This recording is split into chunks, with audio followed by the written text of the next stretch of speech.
नमस्कार. आज आपण खुसखुशीत शंकरपाळ्या कशा करायच्या ते पाहूयात. त्यासाठी एका पातेल्यामध्ये 200 मिली दूध, 200 ग्रॅम साखर आणि 200 ग्रॅम तूप घेऊन साखर विरघळेपर्यंत गरम करून घेऊया.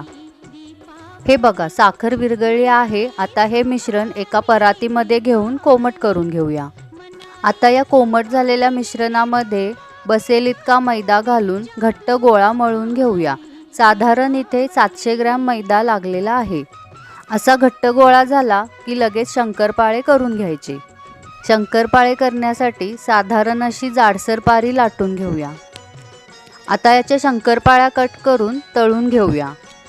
शंकरपाळे तळताना पहिल्यांदा तेल व्यवस्थित गरम करून घ्यायचे आणि त्यानंतर गॅस मध्यम आचेवर ठेवून असे हलक्या हाताने व्यवस्थित ढवळत शंकरपाळे तळून घ्यायचे. हे बघा, अशा प्रकारे तयार झाले आपले खुसखुशीत शंकरपाळे.